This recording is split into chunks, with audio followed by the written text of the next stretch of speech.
বন্ধুরা, আজ সুপ্রিম কোর্টে মধ্যশিক্ষা পর্ষদের করা আবেদনের রায়ে যোগ্য শিক্ষক শিক্ষিকাদের ৩১শে ডিসেম্বর ২০২৫ পর্যন্ত চাকরিতে বহাল রাখা হলেও এসএসসির মুচলেখাতে সই করার মধ্য দিয়ে কিন্তু রাজ্য সরকার নিজের পায়ে নিজেই কুড়োল মারল।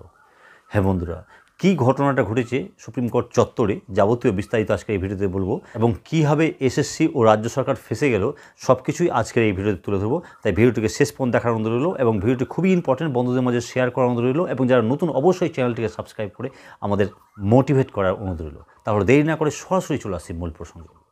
বন্ধুরা, আপনারা প্রত্যেকেই জানেন যে ৩রা এপ্রিল সুপ্রিম কোর্ট দ্বারা ২৫,৭৫২ জনের চাকরি বাতিল গণ্য করার পর মধ্যশিক্ষা পর্ষদ যে আবেদন করেছিল যে মাইলর্ড, এই হিউজ পরিমাণে শিক্ষক শিক্ষিকাদের চাকরি চলে যাওয়ার ফলে আমরা রাজ্যের বিদ্যালয়গুলি চালাতে পারছি না, কিছু কিছু বিদ্যালয়ে সিংহভাগ শিক্ষক চলে যাওয়ায় বিদ্যালয় প্রায় অচল হয়ে গেছে। তাই আপনি যে সমস্ত শিক্ষক শিক্ষিকাদের, হ্যাঁ বন্ধুরা, শুধুমাত্র শিক্ষক শিক্ষিকাদের চাকরি চলে গেছে তাদের যেন যতদিন না নিয়োগ প্রক্রিয়া কমপ্লিট হচ্ছে ততদিন যেন চাকরিতে বহাল রাখার আদেশ দেন, অর্থাৎ তাদের স্যালারি কন্টিনিউ করার আদেশ দেন, অথবা ৩১শে ডিসেম্বর ২০২৫ পর্যন্ত চাকরি করার অনুমতি দেন।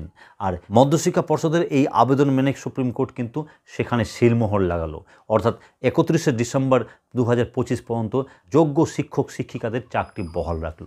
কিন্তু বন্ধুরা, এই রায়ের মধ্য দিয়ে সুপ্রিম কোর্ট এসএসসিকে একটি মুচলেখাতে সই করিয়ে নিল। কি সেই মুচলেখা? সেই মুচলেখায় বলা হয়েছে যে এসএসসি যে আগে বলেছিল যে ৩ মাসের মধ্যে তারা নিয়োগ প্রক্রিয়া কমপ্লিট করতে পারবে না, সেগুলো কথা ভুলে গিয়ে আগামী মাসে, হ্যাঁ বন্ধুরা, আগামী মাস অর্থাৎ মে মাসের ৩১ তারিখের মধ্যেই নতুন নিয়োগের বিজ্ঞপ্তি প্রকাশ করে দিতে হবে। যে বিজ্ঞপ্তিতে ফর্ম ফিল আপের কথা উল্লেখ থাকবে, যে বিজ্ঞপ্তিতে কবে পরীক্ষা নেওয়া হবে, সেগুলো যাবতীয় ডিটেলস থাকবে। তার সঙ্গে সঙ্গে একটি ডেডলাইনও বেঁধে দিয়েছে, ৩১শে ডিসেম্বর ২০২৫-এর মধ্যেই সমস্ত নিয়োগ প্রক্রিয়া কমপ্লিট করে চাকরিতে নিয়োগ দিয়ে দিতে হবে। হ্যাঁ বন্ধুরা, এসএসসি যে টালবাহানা করছিল যে 3 মাসের মধ্যে তারা প্রক্রিয়া শুরু করতে পারবে না, কমপ্লিট তো দূরের কথা, সেই টালবাহানা কিন্তু এসএসসির আর চলবে না। অর্থাৎ এসএসসি কিন্তু এবার সময়ের গণ্ডির মধ্যে বাধা পড়ে গেল। এসএসসিকে এই সময়ের মধ্যে নিয়োগ প্রক্রিয়া অবশ্যই কমপ্লিট করতেই হবে, নতুবা আদালত অবমাননার এখতিয়ারে চলে আসবে। অন্যদিকে হাইকোর্ট থেকে সুপ্রিম কোর্ট বারবার এসএসসির কাছে যোগ্য ও অযোগ্যদের লিস্ট চেয়ে চেয়ে গলা শুকিয়ে ফেললো, তারা লিস্ট সাবমিট করলো না। এবং কি দুদিন আগেই আপনারা দেখেছেন যে এসএসসি মেল করে শিক্ষা দপ্তরে সেই লিস্টটা পাঠিয়েছে, যদিও সেই লিস্টে কী আছে আমরা কেউ জানি না, কারণ সেটা পাবলিক করা হয়নি। এবার আজ সুপ্রিম কোর্টের রায়ের ফলে এসএসসিকে সেই যোগ্য অযোগ্যদের লিস্ট পাবলিক করতে হবে, অর্থাৎ সবাইকে জানাতে হবে।